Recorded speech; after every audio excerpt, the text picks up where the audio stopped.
good morning student. So let us start today's topic. Today's topic basically processing of recombinant DNA technology. Processing of recombinant DNA technology. Before we start today's topic, again I will give you same instructions about COVID-19 behavior. It is maintain or prevent yourself from COVID-19. Follow 3 instructions: wear mask, keep distance, when you go in a crowded place wear mask, and use sanitizer time to time to wash your hand. So today's topic is basically process of recombinant DNA. Process of recombinant DNA, we just revise some previous points which we have discussed in last video. It is about cloning vector.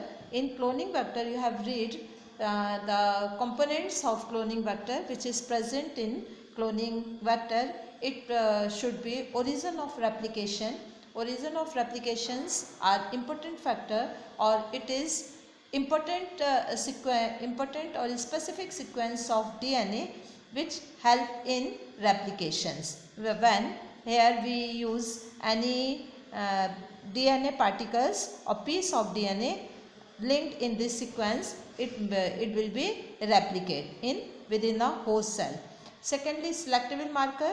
Selectable marker basically used to selections of transformant DNA from non-transformant DNA. Transformant DNA को select करता है selectable marker.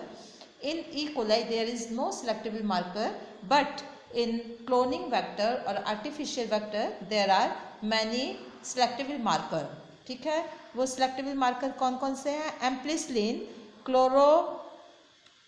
chloroamplicol, tetracycline or kanamycin. Then cloning site, third important factor is cloning site.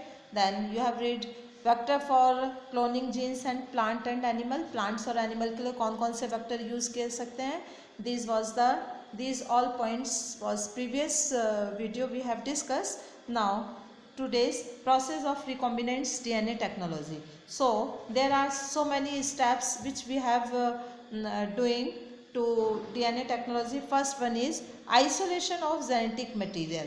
सबसे पहले हमें यदि DNA technology में recombinant DNA technology follow करनी है तो वो कुछ स्टेप्स होते हैं, उन स्टेप को आपको करना है. फर्स्ट क्या है? Isolation of genetic material. सबसे पहले हमको DNA को आइसोलेट करना है. क्यों? क्योंकि ये जेनेटिक मटेरियल है. तो फर्स्ट स्टेप आया आइसोलेशन ऑफ DNA. सेकेंड है fragmentation of DNA by restricted endonuclease. Fragmentation क्यों करना है? क्योंकि DNA के बहुत बड़े बड़े फिलामेंट्स होते हैं और वो फिलामेंट्स में कोई पर्टिकुलर DNA को पर्टिकुलर प्लेस से उसको कट करके वहाँ पे दूसरा DNA ऐड करना है, तो DNA का फ्रेगमेंटेशन होना चाहिए. तो फ्रेगमेंटेशन ऑफ DNA, इसके लिए जो टूल्स यूज़ किया जा रहा है दैट इज़ रिस्ट्रिक्शंस एंडोन्यूक्लियस. कौन सा टूल्स है? Restrictions endonuclease, and it is called as molecular seizure. restrictions endonucleus को molecular seizure भी कहते हैं. क्यों? क्योंकि DNA के कटिंग में ये हेल्प करता है, DNA को स्मॉल फ्रेगमेंट्स में कट करता है. Third, isolation of desirable DNA fragments.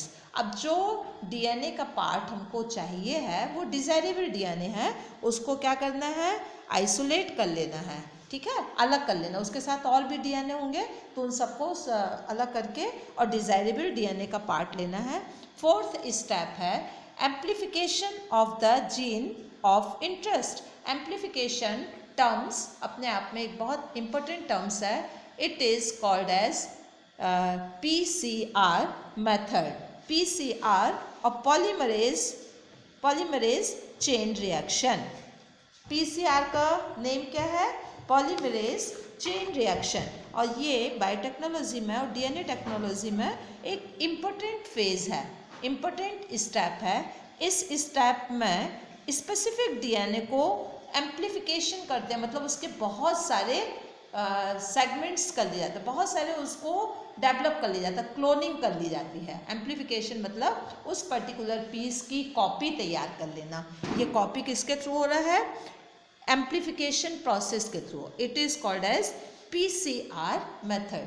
और PC जैसे फॉर एग्जांपल DNA फिंगरप्रिंटिंग में भी आप लोगों ने रीड किया था कि DNA फिंगरप्रिंटिंग में भी एक छोटा सा या हेयर का एक छोटा सा वो हो गया, ब्लड का सैंपल ले लिया छोटा सा, है ना, तो बार बार तो उसका सैंपल नहीं लिया जाता, एक ही बार लिया जाता है सैंपल, और उस सैंपल को मेंटेन करने के लिए उसमें DNA मेंटेन रहे, उसकी एक PCR मेथड होती है, एम्प्लीफिकेशन कर दिया जाता है, तो बहुत सारे DNA उसके मिल जाते हैं और आगे फर्दर प्रोसेसिंग पे वो फिर यूज़ होते रहते हैं।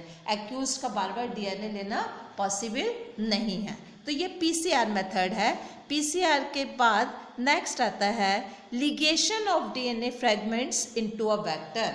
अब जब आपने उसके बहुत सारी कॉपी कर ली, अब उसको किस में एंटर करना है? वेक्टर में डालना है, क्योंकि वेक्टर एक किसके वीकर्स के तरीके से वर्क कर रहा है, जो इंटरेस्टेड और डिजायरेबल DNA को होस्ट सेल तक लेकर जाएगा। तो सबसे पहले उसको वेक्टर पे लेकर आ गए, ठीक है। फिर insertion of recombinants DNA into host. अब जब वेक्टर पे लेकर आ गए तो वेक्टर पे उसने क्या कर दिया? रेप्लिकेट कर दिया, ट्रांसफॉर्मेंट नॉन ट्रांसफॉर्मेंट को उसने सेपरेट कर दिया। अब वो वेक्टर के साथ उसको होस्ट सेल पर डालना है। तो नेक्स्ट प्रोसेस क्या हुई? This is the insertion of recombinants DNA into host cell। अब उसको होस्ट सेल पर डाला। होस्ट सेल के बाद देखना है कि वो होस्ट सेल में प्रॉपरली वर्क कर रहा है कि नहीं कर रहा है। तो नेक्स्ट प्रोसेस है culture the host cell on suitable medium at a large scale. उसको उस मीडियम पर वो कल्चर ठीक से हुआ है कि नहीं हुआ है। This is the next step. इसके बाद एक्सकर्शंस और extractions of desired gene product. वो जीन अब बहुत क्वांटिटी में चाहिए, कोई अच्छी क्वालिटी का जीन है तो वो उसको कॉमर्शियल लेवल पर ज़्यादा डेवलप करना है ना। बहुत सारे लोगों नीड उसकी बहुत ज़्यादा है तो उसको कॉमर्शियल लेवल पर उसको डेवलप करना। लास्ट है down stream processing of the product. Down stream processing मतलब मार्केटिंग।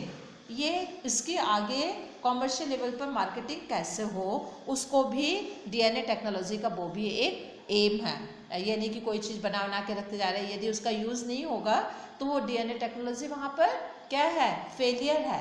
DNA टेक्नोलॉजी तब सक्सेस होती है कि जब उसका मार्केट में भी और कॉमर्शियल लेवल पर यूज़ हो। तो these are the some process of recombinant DNA technology। अक्सर क्वेश्चन आता है write the process of DNA recombinant DNA technology. तो ये स्टेप आपको लिखना है। कभी कभी कोई पर्टिकुलर स्टेप का डिस्क्रिप्शन से आता है like what is downstream, ठीक है ना। कभी कभी आता है what is fragmentations of DNA, why it is required in DNA technology, like that. तो ये जितनी भी प्रोसेस हमने आपको क्लियर करी हैं, ये प्रोसेस की इम्पोर्टेंस भी आपको पता होनी चाहिए कि क्यों कर रहे हैं। यदि इन प्रोसेस को नहीं करेंगे तो कहाँ पर प्रॉब्लम आएगी। तो दीज आर द यूजेस, ठीक है। अब इसको हम लोग फर्स्ट लेते हैं isolation of genetic material. Isolation कैसे होना है? अब तुम लोगों को पता है कि प्लांट क्लासिफिकेशन एनिमल क्लासिफिकेशन और प्लांट क्लासिफिकेशंस में आपने रीड किया है कि सेल वॉल और सेल मेम्ब्रेन, प्लाज्मा मेम्ब्रेन होती है ना। जो एनिमल सेल होती है उसमें प्लाज्मा मेम्ब्रेन, प्लांट सेल होती है उसमें सेल वॉल होती है। तो सेल वॉल और प्लाज्मा मेम्ब्रेन या फंगी है तो उसमें काइटिन की सेल वॉल होती है, तो उसको ब्रेक करने के लिए कोई स्पेसिफिक एंजाइम्स होने चाहिए। जब तक वो वॉल ब्रेक नहीं होगी तब तक DNA एक्सट्रैक्ट नहीं हो सकता है। तो देयर आर बैक्टीरियल सेल है तो उसके लिए जो एंजाइम्स यूज़ किया जाएगा लाइसोजाइम। बैक्टीरियल सेल के से यदि DNA एक्सट्रैक्ट करना है तो the enzymes which we use to separate DNA from bacterial cell we use lysozyme enzyme. Enzyme का काम क्या है कि उस सेल वॉल को या सेल मेम्ब्रेन को या काइटिन की जो मेम्ब्रेन बनी हुई है फंगल में उसको क्या कर लेता है, ये डाइजेस्ट कर देता है। जब तक डाइजेस्ट नहीं करेगा न्यूक्लियस को तब तक डीएनए सेपरेट नहीं हो सकता है। समझ में आया? इसके बाद है सेकंड है सेल्यूलोज। सेल्यूलोज किसके लिए यूज़ करना है? प्लांट सेल के लिए। फंगल सेल के लिए काइटिनेज क्या यूज़ करना है? काइटिनेज। तो there are 3 types of enzymes which are using to isolate genetic material from their nucleus. I think student you have cleared this one. Now RNA is a remain by treatment with ribonuclease.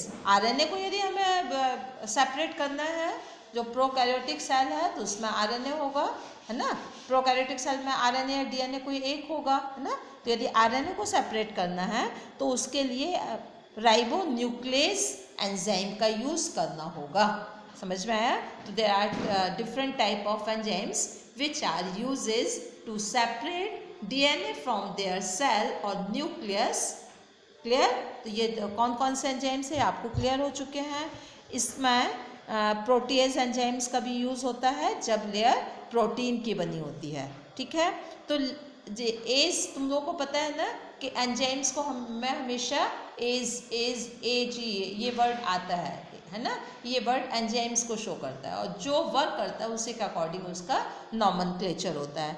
Last जो है isolation का last point, after several treatment the purified DNA is precipitated by adding chilled ethanol, और उसको ethanol पर collect कर लिया जाता है। अभी डीएनए सेपरेशन का एक तुम लोगों को प्रैक्टिस भी है, एक प्रैक्टिकल है, तो उसमें क्लियर हो जाएगा कि कैसे करते हैं, वो करके बताएंगे आपको। तो ये आया कि डीएनए किसके ऊपर कलेक्ट करना है? इथेनॉल के ऊपर। ठीक है? 95% इथेनॉल होता है, उसमें कलेक्ट करते हैं। अब डीएनए को आपने सेपरेट कर लिया। सेकेंड प्रोसेस है कटिंग ऑफ डीएनए। अब डीएनए की कटिंग करना है स्पेसिफिक पॉइंट से, ठीक है, स्पेसिफिक लोकेशन से, तो उसके लिए रिस्ट्रिक्टेड एंजाइम्स यूज़ किया जाएगा। अब 900 रिस्ट्रिक्टेड एंजाइम्स जो हैं वो रिसर्च हो चुके हैं। 900 टाइप के रिस्ट्रिक्टेड एंजाइम्स जो अलग अलग डीएनए को अलग अलग तरीके से काट सकते हैं। स्टार्टिंग में 1 या 2 थे तो कुछ ही डीएनए टेक्नोलॉजी पॉसिबल थी। अब डीएनए टेक्नोलॉजी के जो रिसर्च है बहुत हाईएस्ट लेवल पर चली गई है। ठीक है? कटिंग ऑफ डीएनए किया, और कटिंग ऑफ डीएनए के लिए उसको रिस्ट्रिक्टेड एंजाइम से कट किया। जो प्यूरिफाइड डीएनए है उसको इनक्यूबेटेड किया। इनक्यूबेटेड का मतलब समझ में आता है? इनक्यूबेशन में रखना उसको, मतलब आइस के ऊपर रखना या चिल्ड उसमें रखना, ये इनक्यूबेशन, जिसमें कि वो डिटोरिएटेड ना हो, है ना, वो इनक्यूबेशन होता है। With the specific restricted enzymes as conditions optimum for the, और वो कंडीशंस रखनी है जिसमें एंजाइम्स उस पर एक्ट कर सके। एंजाइम्स का नेचर होता है कि उसको वर्क करने के लिए एक स्पेसिफिक टेम्परेचर की रिक्वायरमेंट होती है। दैट्स अ रीज़न कभी हमारी बॉडी का टेम्परेचर यदि बहुत ज़्यादा बढ़ जाता है या बहुत कम हो जाता है तो बॉडी की जो डाइजेशन है वो पुअर हो जाता है। क्यों? क्योंकि वो स्पेसिफिक एंजाइम्स को वो टेम्परेचर नहीं मिल पाता है। तो एंजाइम्स बड़े स्पेसिफिक होते हैं और पर्टिकुलर टेम्परेचर पे ही वर्क करते हैं, अदरवाइज वो डीनेचर्ड हो जाएंगे। ठीक है? इसके बाद नेक्स्ट स्टेप है cutting of DNA at specific location, then isolation of desirable DNA fragments. अब डीएनए को आइसोलेट करना है तो डीएनए को आइसोलेट करते हैं एगरोस जेल इलेक्ट्रोफोरेसिस। क्या है ये प्रोसेस? Agarose gel electrophoresis. ये एक प्रोसेस है जो डीएनए को आइसोलेट कर सकती है, मतलब इलेक्ट्रिक करंट्स उसमें डाला जाता है। एक हमने तुम लोगों को इसको पहले वीडियो पे हम दे चुके हैं डीएनए टेक्नोलॉजी पर। तो ये आइसोलेशन किया है डिजायरेबल डीएनए का। आई थिंक हमने डीएनए फिंगरप्रिंटिंग में ही दिया हुआ था। ठीक है ना? और जो मेथड है जिससे डीएनए को आइसोलेट करना है, it is called as agarose gel electrophoresis. और ये इलेक्ट्रोफोरेसिस मेथड से सेपरेट करने के बाद डीएनए चूँकि नेगेटिव चार्ज होते हैं, कैसे होते हैं ये? नेगेटिव चार्ज होते हैं, तो it moves towards the positive electrodes और एनोड। जब इसमें इलेक्ट्रोफोरेसिस होगा तो ये एनोड की साइड पर कलेक्ट होंगे ठीक है। And in process DNA fragment separate out based on their size, और डीएनए अपने साइज के अकॉर्डिंग सेपरेट होते जाते हैं, ठीक है। फिर सेपरेट करने के बाद नेक्स्ट प्रोसेस है amplification of gene of interest, जिस जीन को हमको कॉपी तैयार करनी है, ठीक है, इसलिए यहाँ पे जीन ऑफ इंटरेस्ट लिखा हुआ है। Using PCR method, PCR method is called as polymerase chain reaction, ठीक है, in which amplifications of specific DNA sequence is carried out in vitro medium, मतलब लैब पर उसको क्या करना है, तैयार करना है। Clear student? तो उसमें क्या होगा, 3 प्रोसेस हैं amplifications of gene, PCR method के 3 स्टेप्स हैं। First step is denatured, second है एनिलिंग, थर्ड इज एक्सटेंशन, ठीक है। डीनेचर्ड का मतलब होता है कि डीएनए के जो फ्रेगमेंट्स हैं उसको क्या करना, अलग अलग सेपरेट करना, उसके हेलिक्स को सेपरेट करना, ठीक है। सेकंड मेथड होता है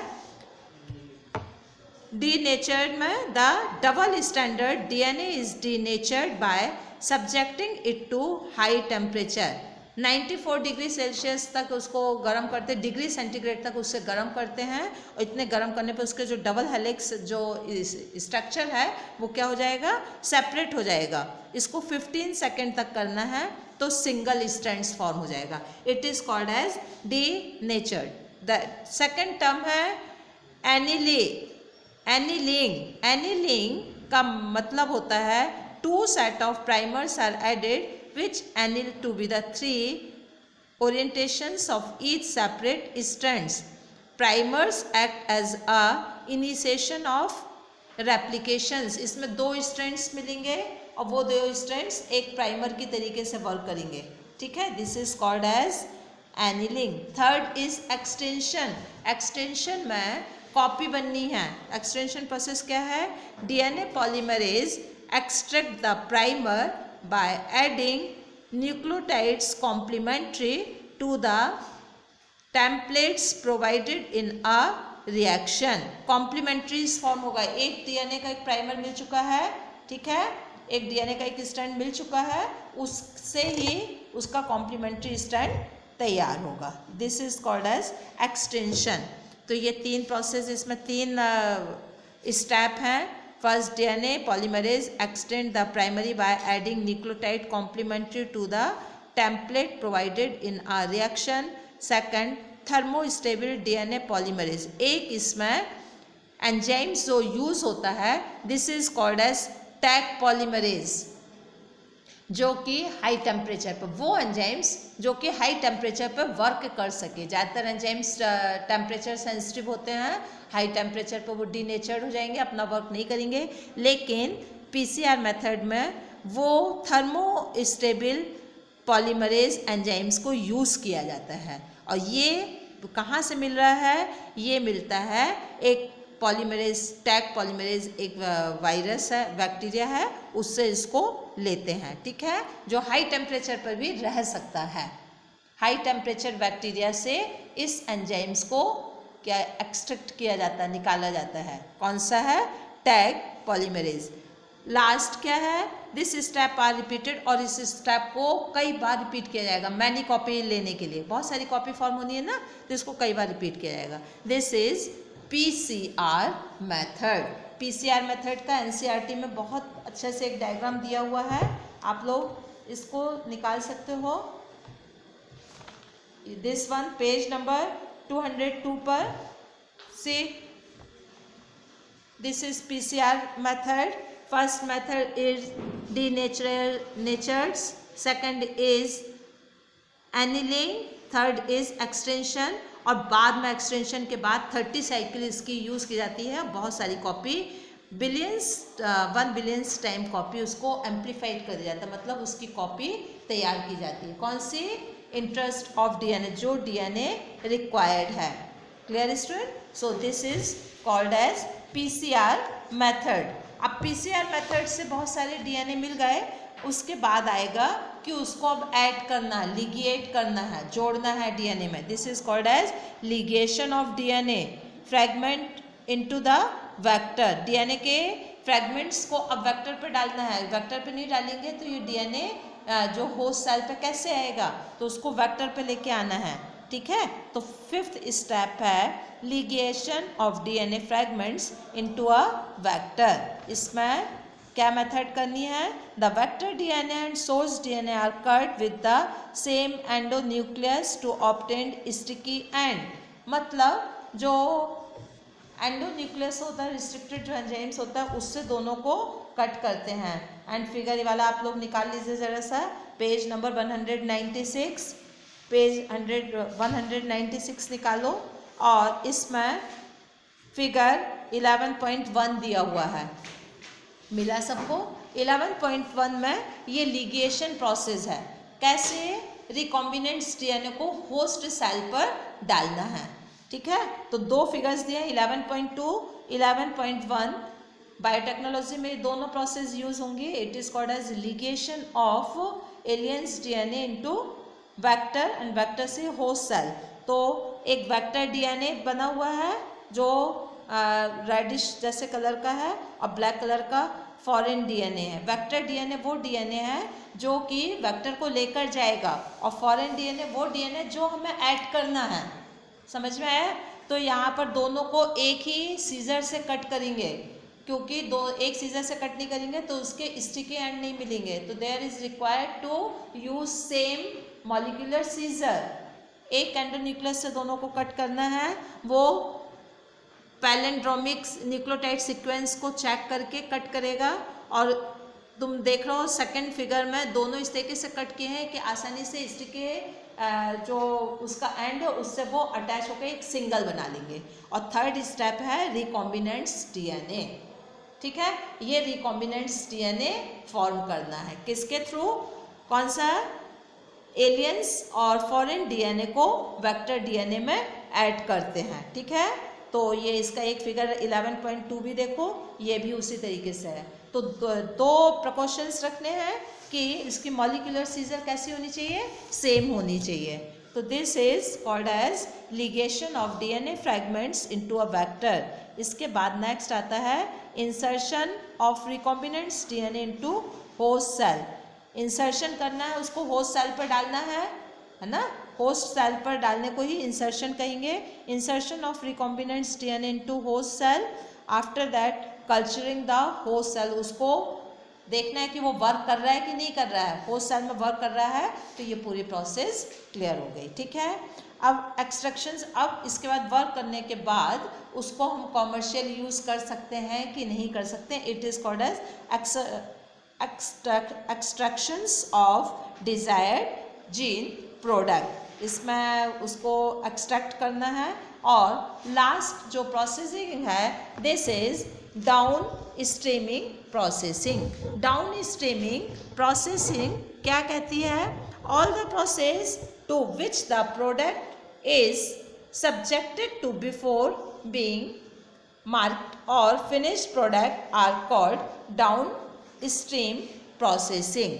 डाउन स्ट्रीम प्रोसेसिंग मतलब कॉमर्शियल उसका यूज़ होना चाहिए. So student, here we will finish today's lecture. Next lecture will be bioreactor. Okay student, thank you.